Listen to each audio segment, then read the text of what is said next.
what does practicing life mean to you? We all For have real. we all have our moments. Like, For sure. we can't all have it together. It looks like we have it together on the podcast, but we don't. I think that's We're- one of the reasons that the episodes like this are so valuable because, we don't have it all figured out. Nobody ever has it all figured out. Alcohol addiction shows up differently and is expressed differently and feels different than people who are struggling with drug addiction. And I think that we need to talk about it a little bit differently and we need to approach it a little bit differently. Like, yes, the work is the same, but the language that we use when we're talking about it and the people that we're speaking to, sometimes they require different language. And I think that when we try to combine everything as drugs and alcohol, like it's all one word, I think we're actually doing a disservice to both people who struggle with drugs and people who struggle with alcohol. When we take recovery coaching, they say meet us where we're at. And if we combine them, we can't meet everyone where they're at with the same swipe of a paintbrush. It doesn't work that way. Exactly. Which I hate saying this, is to go and do the damn thing, which means I have to go and shake I don't know how many more freaking times. Can we all, listeners, can we just acknowledge the irony here that Steve is a podcast host and has been for 4 years now and also struggles with public speaking? Like, I'm not making fun of you necessarily, but I do find it really ironic. I know. That you have no problem showing up here every week. You cannot predict the fucking future at all. Nothing. Nowhere close. What you haven't heard on the podcast is we watched a horse fall off a cliff. And it lived. And Follow that up quickly with the good news. Connection is literally the meaning of life.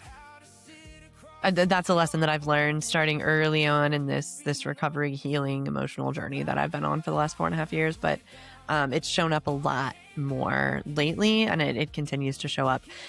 We can do all of the things. We can go out. We can make an impact. We can use our gifts. We can, have these experiences and adventures, and we can do all of these things. And none of it matters without connection. But the goal isn't to be happy all of the time. And, we all suppressed our emotions in one way or another because we thought we weren't supposed to feel that way or that we couldn't stand to feel that way. And you can. You're supposed to feel the hard things. You can feel the hard things.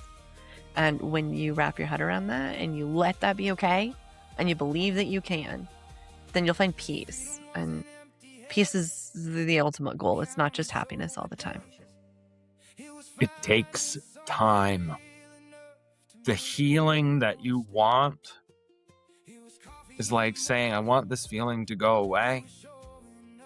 And the only way for the feeling to go away is to give yourself time to feel it.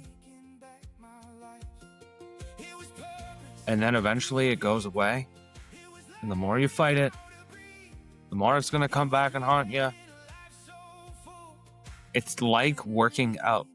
If you want big biceps, you don't get big biceps in a month. It's like a mental workout. It's an emotional workout. That's the life changed.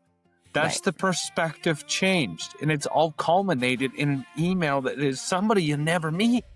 Yeah. But they're willing to give you that little piece. And every time I get one of those, and we get 4 of them a season, maybe? Mm-hmm. Like actual personal emails. Yeah. Mm-hmm. And they just make you want to keep going. For sure. 100%. I'm also in the process of building a new coaching membership, which is going to be a little bit like group coaching with workshops. I know a lot of you have come to some of these workshops that I've put on this year.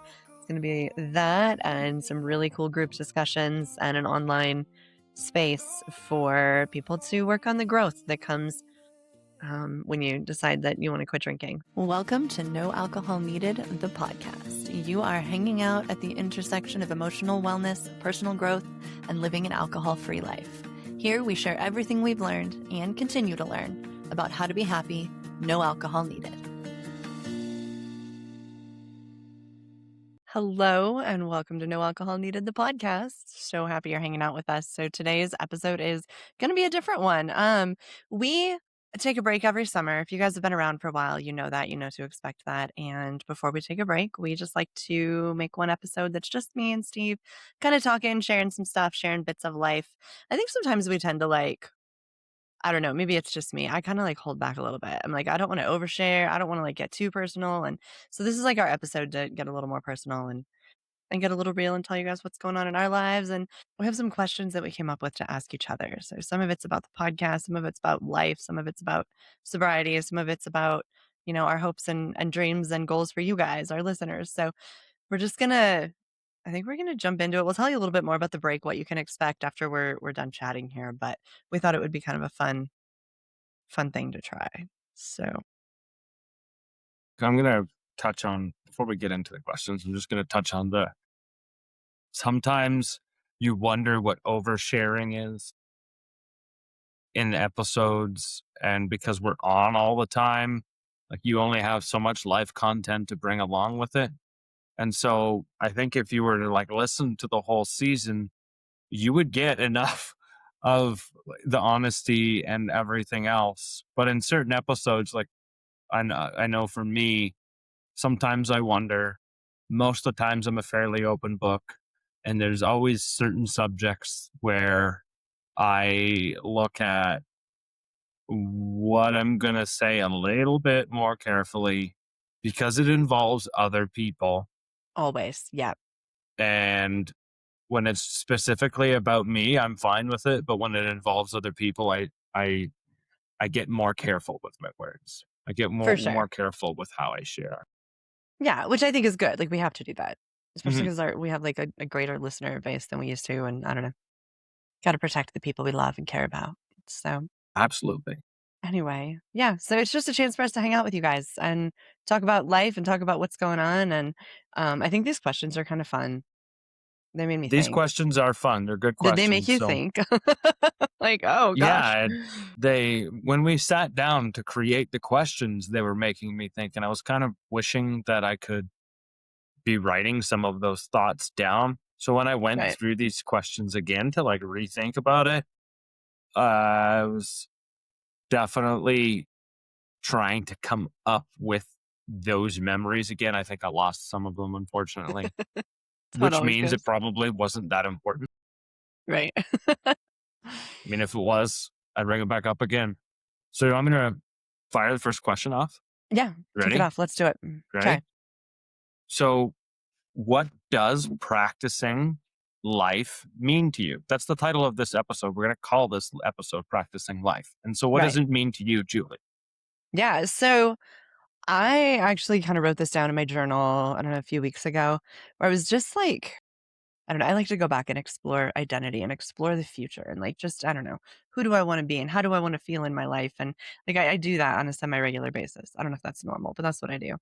Anyway, at some point I wrote the phrase, I want to be a practicer of life. And to me, feel like that means being fully engaged with my life. It means doing things, trying things, making mistakes, learning from the mistakes, but it means not floating through life, right? It means being willing to do all the different things, but doing it all with intention and doing it all like fully engaged and present in every moment. And I think it's really easy. I mean, we talk about this a lot, but I think we both fall into the same pattern. It's really easy to just float through life, to just do the things we're supposed to do each day and just, do that indefinitely. And I think to be a practicer of life, it means to kind of take charge and to look at it and to just live with intention. One of the things that definitely came up for me when we were talking about practicing life, when we're talking about it now, is that practice is challenging. Not, I was going to say continuously challenging myself, but I mean, like you said, there's lulls in this, and there is times where the lull is almost like a rest for me, Hmm. where I'm almost like preparing myself for the next challenge that I'm going to put myself through, because eventually I just get bored with resting, and then I go and push that next level or challenge myself in a new way, challenge my thinking, challenge myself with the people that I have in my life, ask them tough questions. What do my relationships look like? So that's what it means for me. It means getting out and doing life, participating in it. You called it like being present. I'm going to say participating. Hmm. Same thing. Yeah. I also think introspection is important because that means I get to look at where I am, who I am. Am I following my value sets? Am I living in that you call that intention? Am I just living it? Hmm. And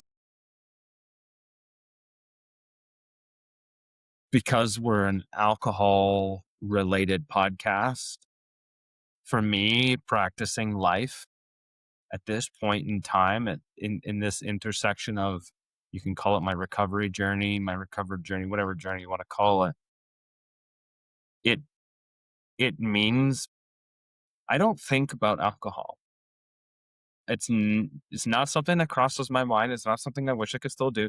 It's not any of those things. I operate life right now in in a way that, the only time I think about it is generally when we hop on the podcast, and it's more emotional health than it is that. Hmm. So practicing life isn't the practice of how do I continue to stay sober and how do I live this recovered life. It's just living life. It has nothing to do with recovery. It is just going out and being Steve and learning more about me Hmm. and enjoying those aspects, even if it's messy. For sure. I think the other thing that comes up for me is like making space for actually living. Yeah. Because it's so easy to get wrapped up in the day to day of life. And I think we have to mean it. We have to actually be intentional about creating space to actually go out and practice the lives that we want to be living. So I think that's, another thing that comes up for me. Yeah. Yeah. Absolutely. Cool. What is one thing sobriety gave you this year that alcohol never could have? I thought I was going to be the one to ask this question and make you go first, but okay. Here we are. It's going to get juicy now. Are you ready? I'm going to try and stay ahead of you on this as much as I can so I don't have to go first. Dang it. Okay. It's okay. I'll let Okay. you have the next one. I'll let you do it. So yeah, no, it's a good question. The one thing sobriety gave me this year that alcohol never could, the courage to make changes that I never could have made if I was still drinking. So, I mean, this is not news to you, but it's news to our listeners. So, I got a divorce, and that was final last month. So, if you've been listening for a long time, I know we have listeners who've been here for 4 years, and they're like, "It is about freaking time, Julie." And I know, I hear you, I get it. But also, I needed to go through a lot of things and I needed to think a lot of things and I needed to do a lot of soul searching before I was ready to make a giant change in my life. And also, I'm so glad that I had the courage to do it. So, yeah, it's been a journey and it's probably one I'll write about and share about a little bit as it feels a little bit less fresh. But suffice it to say, it's overall, it's a really good, it's a positive thing. And I'm excited for the direction that my life is heading now. So yeah, there's that. And then the other thing that sobriety has given me is I am absolutely the best mom that I could be. I'm not perfect. God knows I'm not perfect. That has been proven to me this year with my youngest daughter Mhm. graduating high school and moving out and like becoming an adult and the relationship that we still have just tells me so much about who I've become as a mom. And that is a gift. It's a gift for me. It's a gift for her. And I could not be the parent that I've been able to be and be like a relatively sane mother, I feel like, if I was drinking. So that is a pretty huge gift. I have really enjoyed the share reflection on this one. I've really enjoyed watching the relationship between you two continue the way it has, even though she's on the other side of the country. Uh, and you really get to see that because she puts in a ton of effort Mhm. to to keep that. And she really enjoys having you in her life, and you could just see it by how she acts and what she does. And it's cute, it's priceless, adorable, and you can just see the love that's there. So it's been cool to see it from this side. Thank you. I appreciate that. Yeah. Even you figuring out how to show up. Yeah, that's why you're here, so that I can hash things out with Steve before I put my foot in my mouth or say something stupid or make, I don't know, react emotionally. We've definitely learned to put our own foots in our mouths with each other before we test it outside. And it's like, does this sound? Is this going to be right? No, no, no.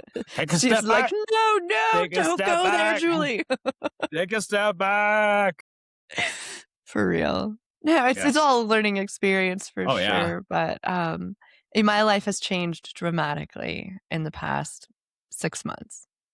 And it's been hard and it's been scary and it's been painful and it's exciting and it's all the things that it needs to be.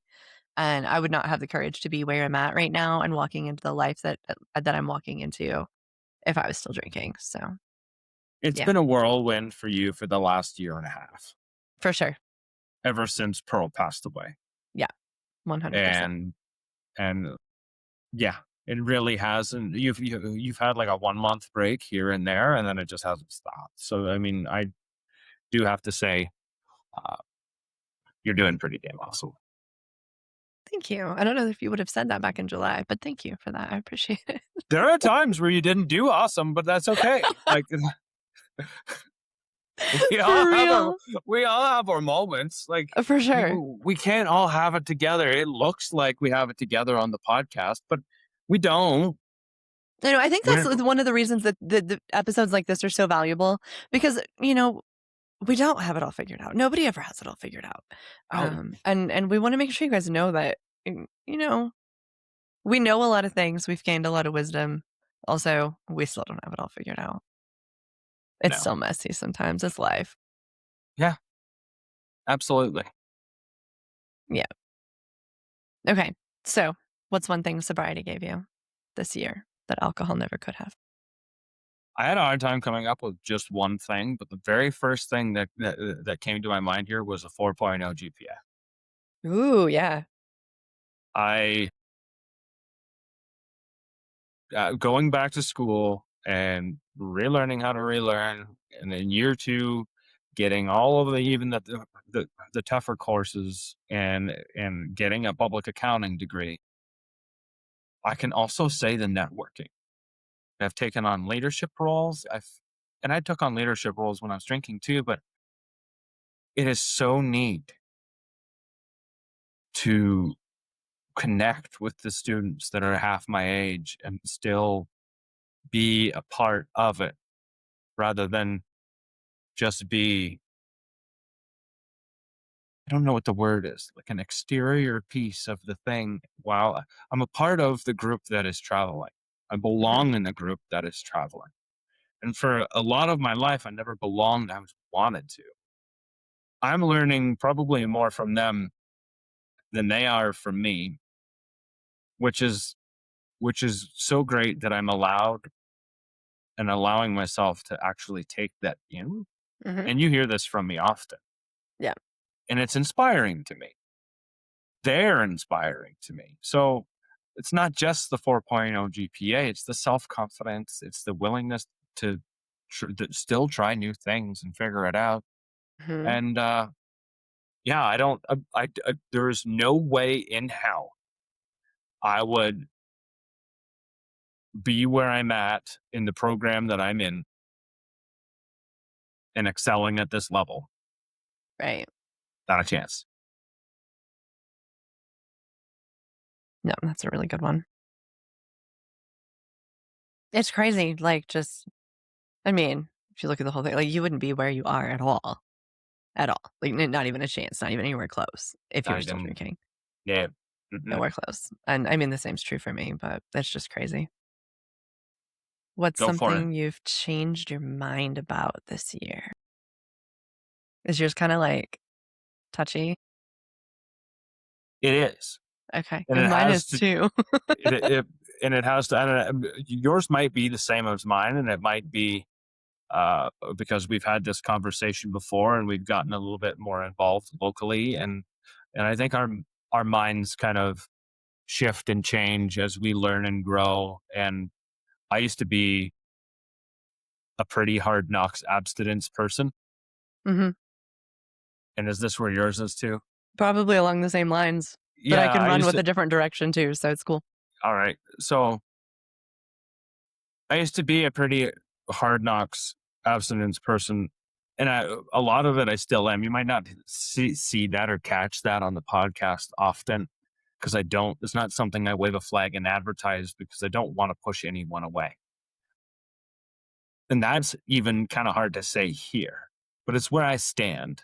And I think I stand that way because that's been my experience. And so it's been tough to learn that it's not the only way and that consistent little improvements. And even if that means you're drinking a little bit here and you're drinking a little bit there and you're working on finding that solution. And I think that's where it lands for me is as long as you're continuing on, on trying to work through and find your solution. And it's not necessarily a slip up. What are we doing with it? And that's the interesting part. If you're doing something with it, and if you're Hmm. using it to gain a level of understanding as to where you're at and what your answers are and what your whys are, I'm not internally critical of it. For Not sure. like I used to be. And I say internally because I won't say it out loud because I don't want to push people away. I really don't. It's not my intention. It's not my goal. Uh, and so I'm, I get very, I don't want to sound like I'm on a damn high horse because that's not my experience. It's, yeah, When you it's, say it's it's all not your experience, though, I'm just going to clarify for listeners because I feel like that could go like be perceived different ways. Like you're saying that you've experienced, you've worked with other people, you've talked to other people that this has been true for because you yourself are still like fully abstinent and don't have any intention of drinking again, right? right. And in my experience, I quit and then I haven't drank since I quit. So just Hmm. over 5 years, 5 years, almost 3 months right now. Right. Yeah. And so that's what I mean by in my experience. I don't have a lived version of that. I only have the lived understanding of what someone else, what I'm willing to take from someone else. Sure. Yeah. Mine, what I came up with there is really, really similar. So the way that I kind of came at the same concept is by saying like sobriety does not have to come first. And I think for probably the first 3 years of this journey for myself, I felt like you had to get sober so that you could do the work, so that you could live the life you were after. And I don't think that's necessarily wrong. Like, I think that is true and right for a lot of people. It was true and right for me. Like, I was never going to be doing the work effectively if I was still drinking. I've also worked with so many people who just we start with the work. We start with the why, is this difficult for you and what needs to happen here and how can we give you the tools to deal with these emotions and what changes maybe need to happen in your life and all of those things. And the more we do that work, the more alcohol just seems less appealing. Yeah. And then it just kind of becomes not so much an issue. Not to say like most of the people that I work with, like as a coach, eventually decide that they don't want to drink anymore. But I think so many of the different quote unquote programs, whether it's AA or like other coaching programs or like peer coaching and recovery centers and things like that, like the number one goal, the thing you're always working for is sober. Don't drink. Like that's the thing. And to me, the longer I do this, the more people I work with, the more people we talk to. Like, I don't really care. All I want is for you to be healed and I want you to be happy and I want you to love your life and I want you to feel like you know yourself and love yourself. And at some point for most people, if they have like if they struggle with problematic drinking, that's also going to mean they stop drinking. But to me, sobriety doesn't have to come before the work. And I think a lot of people get stuck there, right? It's that, you know, If you're stuck in a drinking cycle, you stay sober for a couple weeks, you drink again. You stay sober for a month, you drink again, and so on and so forth. A lot of like the mentors, a lot of sponsors, a lot of whoever are going to tell you, like you're not ready to do the work yet. You haven't figured out how to be sober, and I kind of think it's the opposite. And I think that's a really I'm not even worried about, like, turning people away, like, if people listen to this and they're like, "No, I don't agree with you," like, that's cool, you don't have to, but why I hesitate to even talk about this is because I don't want people who are out there who are, like, a month sober and having a hard time to be like, "Oh, that's what I need. I should go back to drinking first." Like, I don't want you to take that the wrong way, and I don't want I don't want this to sound like I'm giving people permission to go back to drinking because that's not what it is. It just means that if you're stuck in a cycle, let's start doing some work. Let's start like learning some things. And I bet you that cycle gets a little bit easier to break. Um, so yeah, I don't know. It's a touchy one. And I don't, I feel like to our listeners, if you guys are listening to this and you're like, no, I don't agree with you or whatever, like put your thoughts in the comments. Cause I Yeah, feel go like we for it. could probably hash this out, just this out for an hour and try to clarify what we mean. But we're happy to answer questions and you can yell at us if you want to. I'll probably take it personally at first, but then I'll get over it and we can have a good conversation. Um, Fact. That's fact. so yeah, the other thing I'm gonna throw out here, and I think this was, we're gonna do an episode here coming up like the beginning of next season where we're gonna like talk about all the spicy, opinionated drama stuff that you see in the recovery community. But I'm gonna throw this one out there right now because it also has come up for me. Everybody knows we switched from Through the Glass Recovery to No Alcohol Needed. We focused our podcast specifically on alcohol. And I firmly believe that in a lot of ways, alcohol addiction shows up differently and is expressed differently and feels different than people who are struggling with drug addiction. And I think that we need to talk about it a little bit differently and we need to approach it a little bit differently. Like, yes, the work is the same, but the language that we use when we're talking about it and the people that we're speaking to, sometimes they require different language. And I think that when we try to combine everything as drugs and alcohol, like it's all one word, I think we're actually doing a disservice to both people who struggle with drugs and people who struggle with alcohol because they aren't inherently the same experience. There's a lot of differences.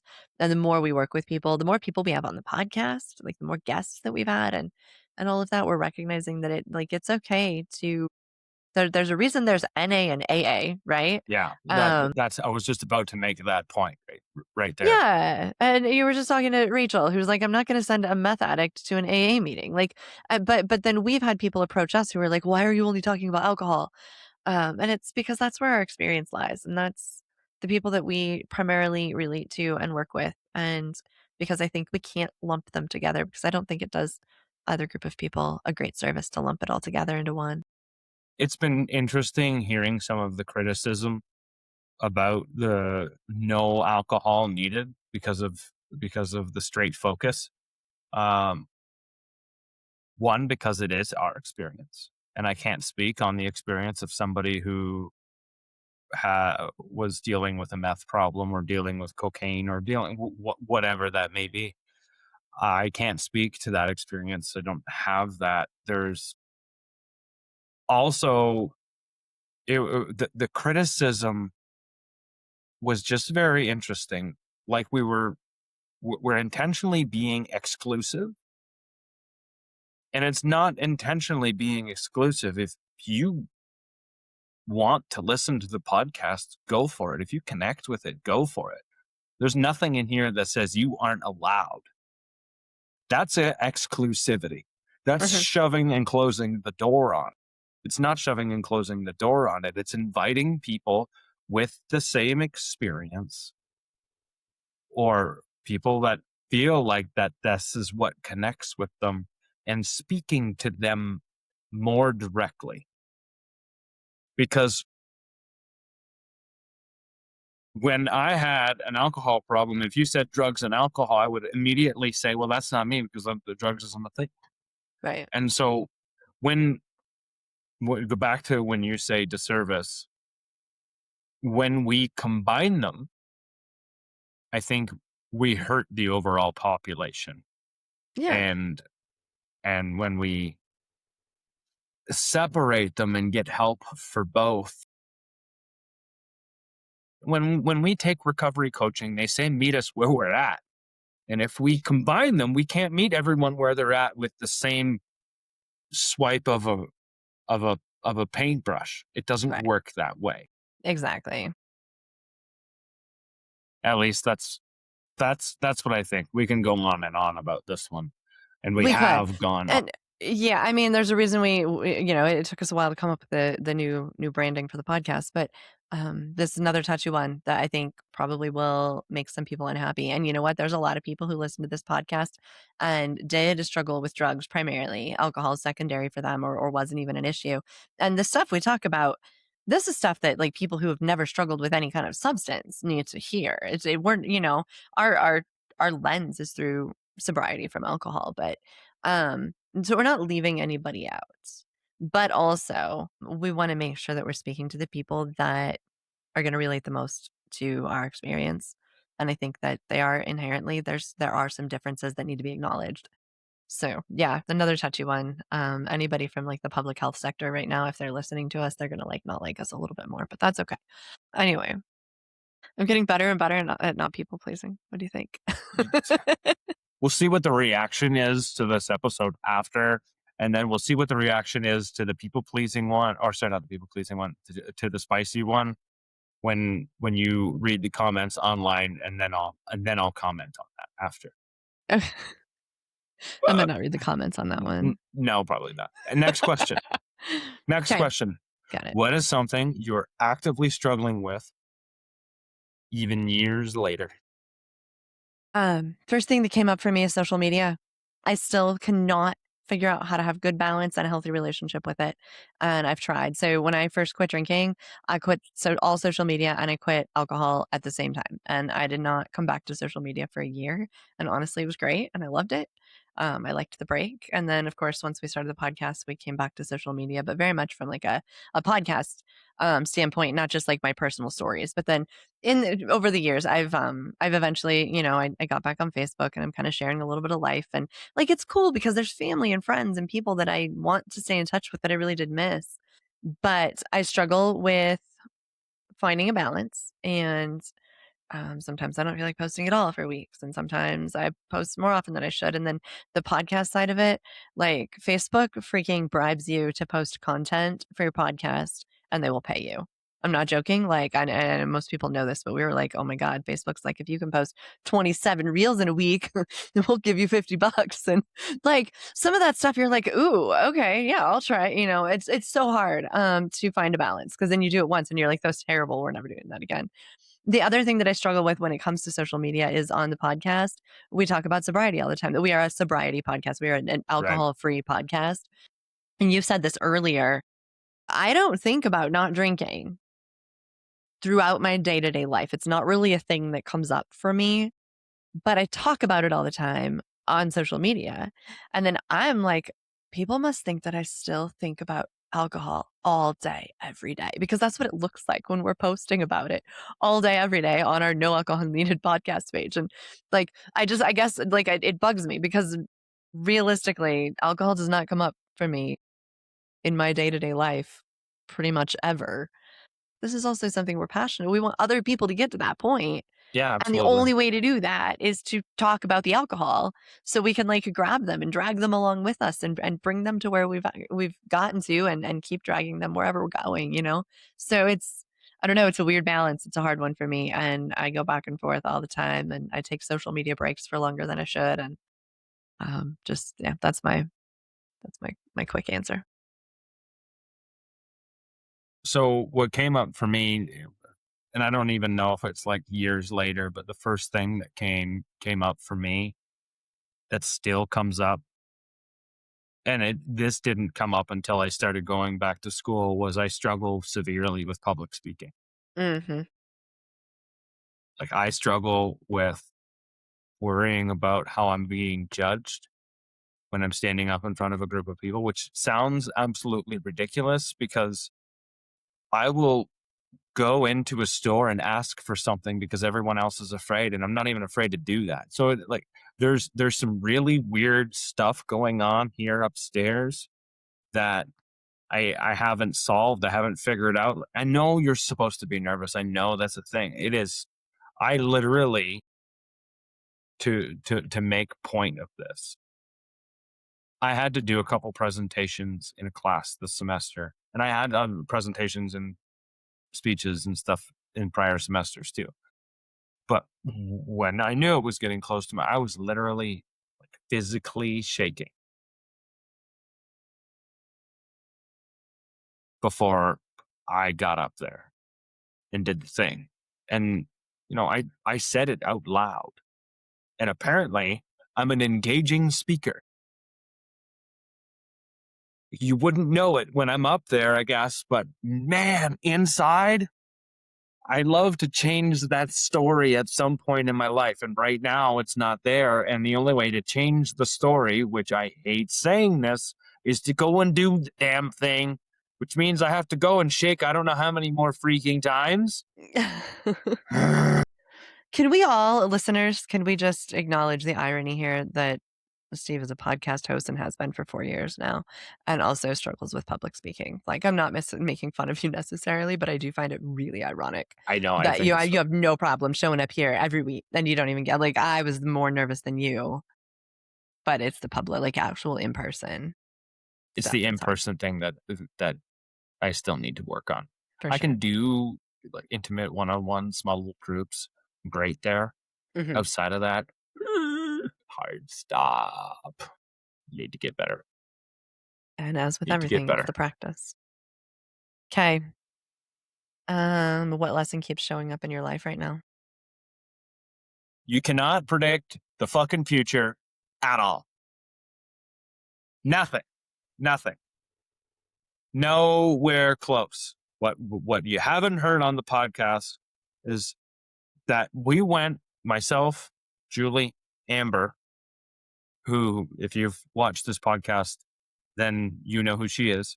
We all went on a hike with our backpacks on to do like a little pre-training run for the backpacking trip that we went on in Faria Canyon. And on our way back, we ran into an extremely stressful situation, and we don't need to, because we could go on and on about this one too. We watched a horse fall off a cliff. And it lived. Follow that up quickly with the good news. You have to. But we watched a horse. We sat there with this woman and a 15-year-old girl and tried to help them save this horse for an hour and a half, only to watch the horse fall off the cliff 20 feet 20, 30 probably. feet. Mhm. And I mean, I was holding the rope and I had to make the decision to let go. I had to let the little girl tell the little girl to let go because she wasn't gonna. That was her horse. And I mean,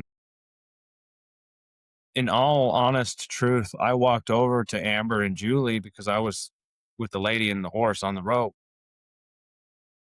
Partway through, when I knew like the reality of the whole thing struck me, and then I got scared. I'm like, I don't want to deal with these two ladies and their emotions. I'm gonna be messed up too. So maybe I should go and ask them if they don't want to deal with it too. And then I'll find my way out because I'm scared without using my own being scared as the excuse. That's the honest truth there. And I walked over to Julie and Amber and had a conversation about it. And as I was talking to them, I talked myself square out of it. And I was like, no, we can't leave them. It's not the right thing to do. It's just not. What is the good, right thing to do in this situation? And we all just kind of looked at each other and was like, yeah, we're going to stay. So I turned around, went back, grabbed on the rope, and then we watched this horse fall and live and walk out basically unscathed.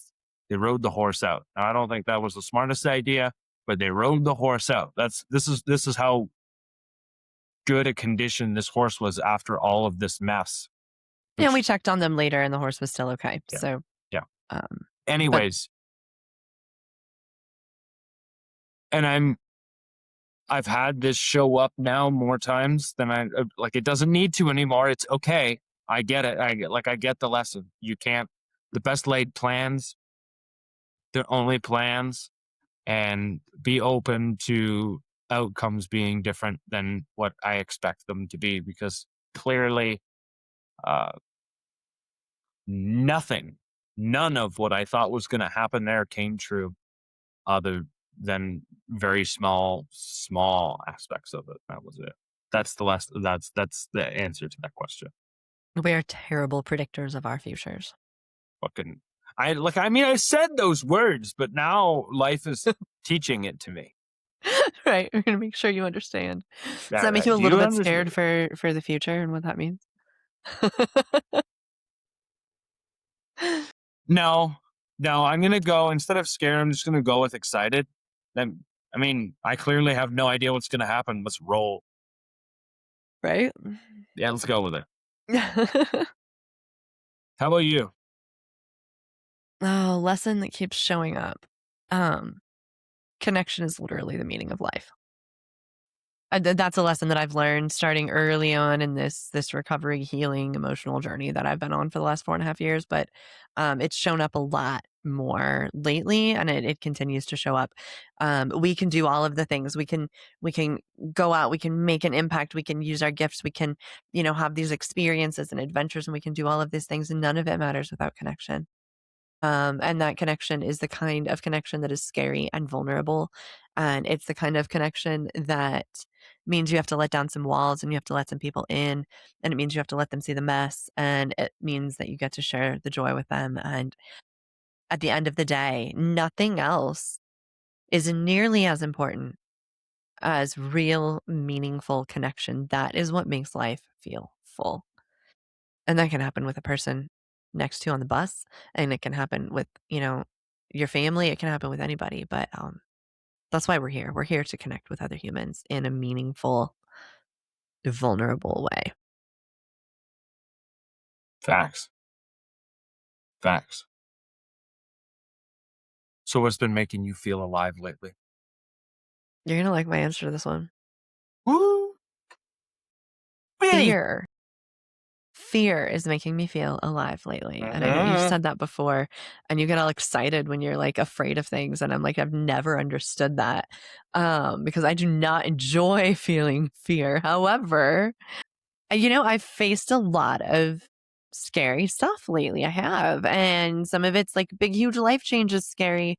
And some of it's self doubt and some of it's imposter syndrome. And there's just so many different things to me that are a little bit scary.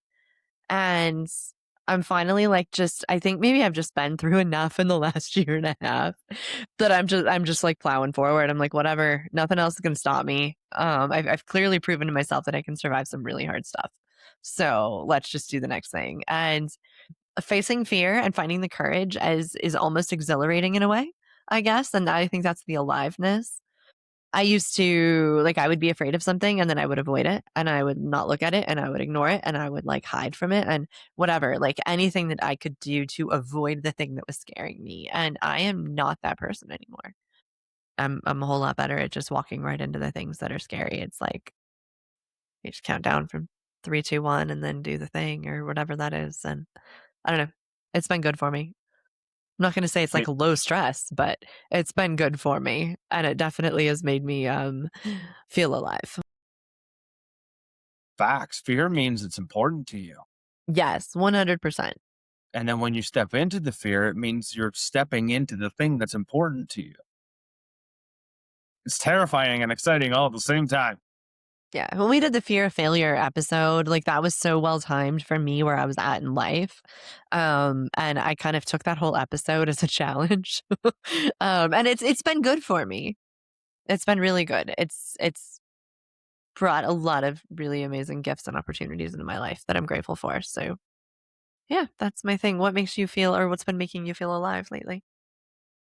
Very recently, lately, I've started messing around writing some songs, and that's been really actually fun. It's been fun to put words into that form of expression. So that's been really cool. Getting outside, I still love getting outside. It still makes me feel alive. It still does all of the things it's done before. Ever since I moved, ever since I came to Colorado the first time, I moved here because I felt alive when I was here. I'm here now because I feel alive when I'm here. It's home. And so, uh, all right, what adventure or challenge or experience changed you recently? Um, Cora moving out, my youngest moving out, empty nesting completely changed me. So I totally thought I was prepared and ready. And I don't think you can be prepared and ready for that experience, especially as a stay-at-home mom. And I think, I think this is true for all parents, and I think maybe it's a little more true for stay-at-home parents. Your whole purpose is your kids. And so when your kid moves out without very much notice all the way across Mhm. the freaking country, you're suddenly left with like this lack of purpose. Like I have other things that feels purposeful and that feel meaningful in my life. It's not like she was my everything and all of a sudden she was gone. But I don't think that I realized how hard that was going to hit me and how much I had to shift everything in my life to take up some of the space that she left there to I mean that's also I had to learn how to be like okay now this is my time. I'm no longer focusing all of my attention on, my kid and making sure she's got what she needs or whatever. And so there was a major learning curve. I've been able to lean more into me and what is important to me and what I'm passionate about. And that's been really cool. There's also the sadness and grief that comes with it. So, but overall, that has just been that's been a life changing experience. And of course it is supposed to be. But I don't think anything it's been a lot this year. And I think that is the one thing that has changed me more than anything else. So, what about you? Adventure, challenge, or experience that has changed you recently? I used to think I was absolutely horrible at time management. I used to think I was really bad at it. I spent 2.5 months working full time and doing full time school during tax season. And I was English is a second language currently. I was more successful than I thought I would have been. Mhm. I thought I was going to be compromising school to perform at work. And I thought I was going to be compromising relationships. I was worried about all of that stuff. And the experience for me was clearly I was better at managing my time than I thought I was because I managed that time really well, probably because I was under stress. So I had to force me to. Also, I continue to have a really great experience with my boss. So, previous work experience, I can't tell you a boss. I can tell you one boss that I looked up to. And he wasn't my direct boss. It wasn't a direct report. He was a couple levels above me. So, it was never really a direct boss. But this is the boss that I have now, who's also the owner. I can have a real conversation with, and it doesn't get used against me. I can be honest about where I'm at, and it doesn't get used against me. I can have just a real conversation, and we can have just a real conversation. And that's not something I'm used to or I'm not used to experiencing. Like, I get treated really well. I get treated like a human being. And there's been moments and times where I've been really hesitant to just speak the truth because of past experience. And the only way to give myself a new one is to go and do it. So I have been, and I've been lucky to just, if nothing else, just grow the relationship with my boss and grow trust with my boss. And that to me has been an experience that I'm likely going to hold other bosses to that standard going forward. And if I do change, if I do whatever, I don't know what the future holds. Clearly, a horse fell off the cliff and lived. We've talked So about I that part. can't, I don't know what the future holds, but I do know that his example is going to be one that I hold other candles up to. What do you hope listeners focus on during the summer, Julie? Oh, my greatest hope for all of you is that you go out and really live your life. If you don't know what that means yet, work on figuring it out. Take risks, do things that scare you, do things that make you uncomfortable. But I want you to go out and live and feel like you're participating in your own life and like you're taking advantage of every moment that you have and making it count and creating memories and enjoying connection. Um, yeah, that's what I want for everybody. Because I think it's harder to do than it sounds. I think so many people don't know how to do that. And it takes guts and it takes a willingness to put yourself out there. And it takes it's super inconvenient sometimes because nobody has time. And make the time to go live whatever that means for you. Um, that's what I wish. That's what I wish for our listeners is that they would get out there and figure out what it means to live, figure out what it looks like to live, really, really live and do it. I think we thought the same wavelength here. Take care of yourselves. I think taking care of yourself means a lot of different things. We're all so busy. We all get running around in the summer. We plan so much stuff, pack the summer. I mean, my summer's packed, your summer's packed too. We do this. Uh, the good weather only lasts so long, and you're going to do it all over again next year. So you want to make the best of it. Make the best of it, but also take care of yourself. Sometimes in all of the good times is when we forget to take care of ourselves the most. And so that's what that's what I want from them. Take care of yourself. Enjoy it. Don't forget about you. Yeah. Enjoy it. That's why we're here, you guys. Everybody works so hard for the lives that we have, and sometimes we forget to go live them. And that can be heartbreaking. So, okay, what's a reminder, Steve, that you think people need right now? Be present. It's going to go with taking care of yourself. Be present.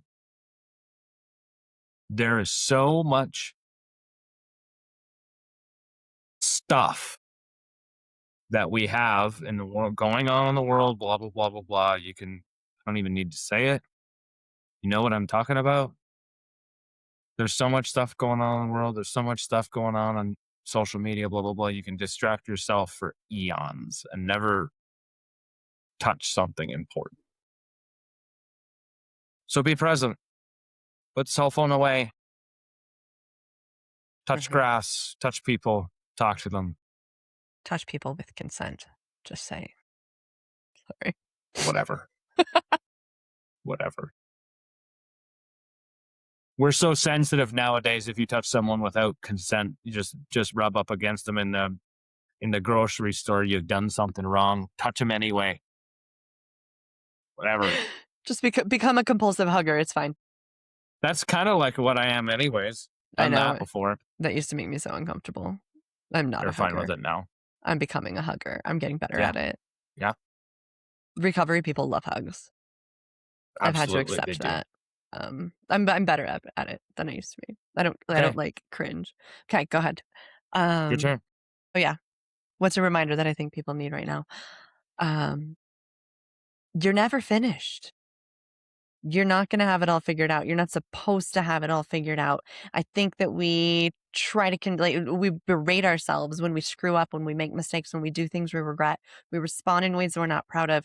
We tend to beat ourselves up like we're supposed to know better. Like we're not. We're human. We're doing human things. We're always learning. Life is constantly handing you new lessons to learn. So if you've got some stuff that doesn't go the way you wanted, if you make some mistakes, if there's some things you're kind of embarrassed about, don't beat yourself up. Just remind yourself, like, you're never going to be finished learning. Take the lesson, see what there is you can learn from it, and then keep going forward. But don't dwell on the little mistakes. That's good. I like that one. What's one thing you wish people understood more about healing? There's so many things I could say here. And the thing that came up first is the goal was never to be happy all of the time. I think that's something that I got wrong when I was drinking a lot and before I started this healing process. I think it's something a lot of people still get wrong. A lot of it, um, the goal isn't to be happy all of the time. The goal isn't to not feel sadness and not feel grief and not feel shame and embarrassment and all of those things. Like, that's not reality. The goal is to be at peace with living your life fully present, fully aware, fully experiencing all of the emotions, knowing you're going to be okay on the other side when it's hard, and also giving yourself the gift of experiencing joy when it shows up. But the goal isn't to be happy all of the time. And we all suppressed our emotions in one way or another because we thought we weren't supposed to feel that way or that we couldn't stand to feel that way. And you can. You're supposed to feel the hard things. You can feel the hard things. And when you wrap your head around that and you let that be okay and you believe that you can, then you'll find peace. And peace is the ultimate goal. It's not just happiness all the time. It takes time. The healing that you want is like saying, I want this feeling to go away. And the only way for the feeling to go away is to give yourself time to feel it. And then eventually it goes away. And the more you fight it, the more it's going to come back and haunt you. It's like working out. If you want big biceps, you don't get big biceps in a month. It's like a mental workout, it's an emotional workout. There's ways for it to happen quicker, but it takes time. So when you hear someone, and I hated this when people told me, is give yourself some grace. I wanted to punch people when they said, give yourself some fucking grace. I don't got time for that shit. Anyways, yeah, no, seriously, it is. Give yourself a little bit of, maybe grace isn't the word if that pisses you off. Look up a Patience. thesaurus. Patience. Use the thesaurus and find another word that feels more acceptable to you. But that's what I mean. If you do that, you can just like fill in the blank, ad Mhm. lib. Yeah, it's not a quick process. Also, you cannot read books and heal. You can read books for awareness, but you still have to experience stuff in order to heal. That's like reading a book about swimming and expecting to hit the water and just Exactly. be able to breaststroke like a champ. Doesn't work that way. Exactly. Exactly. Okay. Last question, I think. No, I lied. Oh my gosh, there's a lot of this is gonna be long. That's okay. If you're still hanging with us, thank you for hanging with us. Yeah, That went a little longer than we thought, but that's okay. it did. I thought we were going to be quicker, but we did rapid fire stuff. We're chatty tonight. We're chatty. Okay. What moments from this season stuck with you the most? So I don't think I have any particular moments of any particular episodes. I think it's an overarching theme that stuck with me the most. And I've really enjoyed having the reoccurring guests on the podcast and getting to know them better myself. I think that's been super, super important and kind of cool. Like, if you go at all of our previous episodes where we always were finding guests and always bringing new people on and always having all of these different perspectives and stuff like that, you don't often get to know them. You see them once, and it's impossible to. I mean, there's 200 episodes. If you go back to, let's call it 150, and most of them are new guests, and there's 4 guests on each one. Like, you can, it gets wild after a while, and it's just impossible to stay connected with that many people. Mhm. And uh, this season, after we've switched some things around and got brought in what I like to call allies that are regular guests, it's been really great to connect with them, get to know them better, have them here, and have you guys get to know them better. I hope I appreciate it. I hope you do. I hope that feeling is mutual. But that's that's my answer to that question. That's actually the first thing that I wrote down. The conversations run deeper. The better we get to know the people we're talking to, the deeper the conversations run, and I think that's so cool and The more fulfilling for comfortable we us. get. Yeah. Yeah. Okay, so I have some different notes. I'm actually just gonna like glance at my notes here to make sure that I don't forget things. So my very favorite episode of this season was overcoming victim mentality. And I think that episode had the potential to piss a lot of people off, and maybe it did. I don't know. We didn't get any hate mail. But it's a really touchy subject that I think we actually approached very compassionately and also very honestly. And I think it was such an important topic that a lot of people would kind of shy away from. And I got a lot out of it personally, and I know a lot of other people did too. So that was my favorite episode. It was one of the earliest ones that we did as No Alcohol Needed.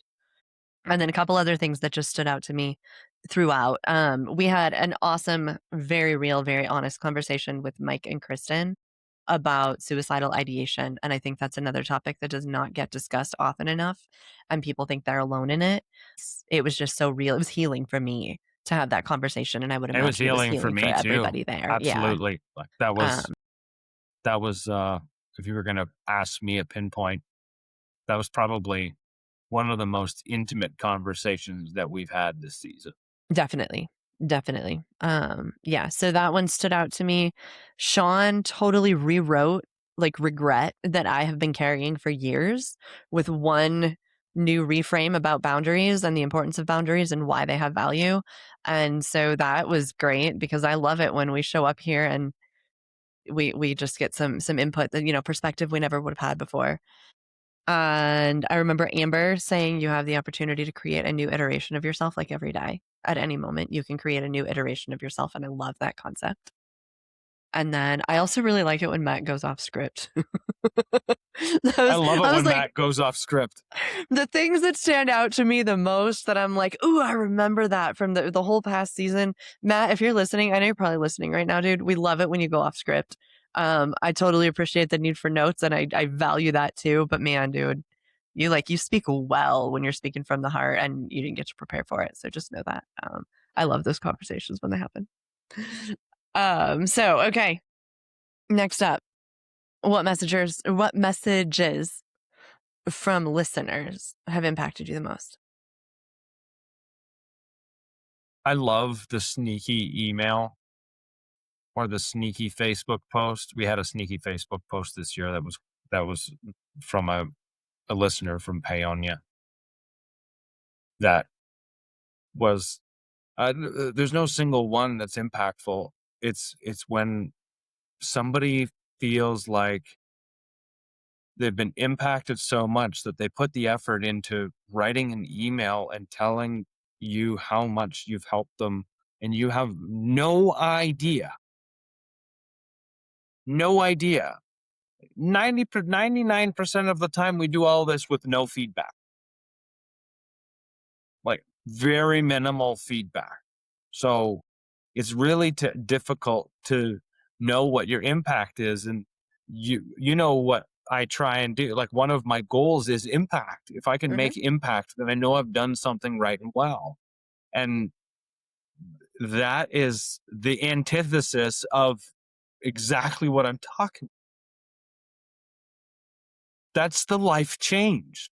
That's the perspective changed. And it's all culminated in an email that is somebody you never meet, but they're willing to give you that little piece. And every time I get one of those and we get 4 of them a season, maybe? Hmm. Like actual personal emails. Yeah, Hmm. and they just make you wanna keep going. For sure. 100%. Yeah. So if you're listening and this podcast has ever created impact for you, let us know because it really does help us also. Um, for me, I've heard lately from so many different people in in our Monday night Zoom meetings, people who have actually started working with me as coaching clients. Um, and we've gotten messages, we've gotten comments from people that say, I just really like your vibe. And that is a cool feeling because when we decided to rebrand as No Alcohol Needed, that's a major risk. It also meant we were moving more in alignment with our focus and our values and our priorities. And I think it's amazing that we moved more into alignment with what felt right for us. And we've got more people who are like, they feel comfortable with us. They feel like we're their people. There's just that's what draws people to you. The more you're living in alignment with the things that actually matter and feel right for you, the more people are going to be drawn to you. And you're going to be like this place where they just feel comfortable, like they can just hang out. And I love creating a space that feels that way for people. I love it because we all need it. And most of us didn't really have it. Okay, very last question, and then quick little update, and then we will let you go. Yeah. So thank you for hanging around with us. What are you most looking forward to about the summer? I'm looking forward to the adventures and the memories.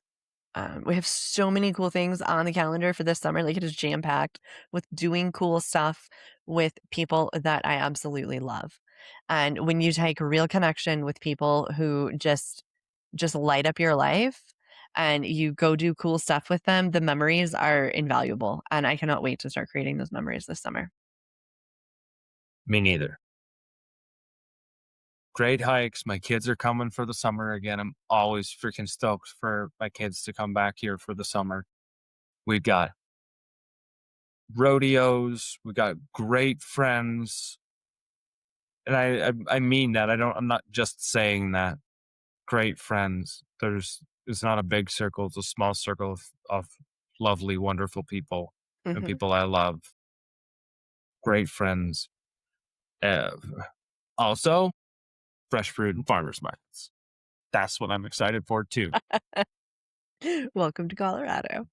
Yeah. Um, so really quick, just to let you guys know what you can expect. First of all, thank you for hanging out with us and listening to Thank you. our chatting. And I hope that maybe you got some things out of it. Also, we would love in the comments if you guys would answer some of these questions. Like what's making you feel really alive right now? Or what are you looking forward to about summer? Like we want to hear from you too. Yeah. We love engaging and hanging out. So yeah, feel free to share some of your thoughts as they come up too. So to let you know kind of what to expect, we are taking a break this summer. We do this every summer. It's going to look a little bit different this year. We're just going offline for the summer. We're not going to produce episodes. We're not going to re-release episodes. We're just going to take an actual break, which we've never done since we started the podcast in 2022. So it's time for a few months of taking a break. And with that, we'll totally still be around on social media. We're still available in messages and emails. What? Not Same entirely offline. Just not new episodes. Yes. putting out new episodes until September, Yeah. but we'll still be active on Facebook, social media, generally Facebook. If that's where you want to find us, that's the best place. Yeah, for sure. And yeah, we are also looking to bring on 4 more regular allies. So we're looking for 4 people to join us extra from what we have already to join us for next season. So if that's something that you are interested in, please send us an email, hop on the website, shoot us a message. We're happy to have that conversation. Or if you know somebody that you think would be great as a regular, send them our way or send us their email address because we would love to start chatting with some people. So yeah, and in addition to being on Facebook, and still continuing to, create some content and do a lot of writing and share some photos and stuff, we will also still be sending out a weekly newsletter. We are still going to be there every Monday night on Zoom, hanging out, just us and you, our tribe. So please, if you've ever thought about coming and could use a little bit of support, come hang out with us on Mondays. It's a great time. It's super laid back. So we will still be doing all of that.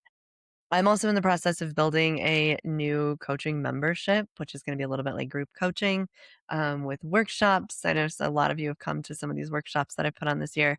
It's going to be that and some really cool group discussions and an online space for people to work on the growth that comes when you decide that you want to quit drinking. So I'll share more about that when we get back, probably sometime in August. Keep an eye on Facebook and newsletters, but I'll start sharing more about that. I'm really excited about it. I think it's going to be really cool. And yeah, we'll share some of our adventures and all the cool stuff that we're doing. We would love to hear from you guys and know what cool stuff you're doing too. Show us what summer looks like wherever you're from, whatever part of the world you're in. Yeah. Tag us having fun at No Alcohol Needed. For sure. Thank you for being with us this past season. Looking forward to showing up for you again next season. And until then, have a wicked summer. Wicked. Wicked.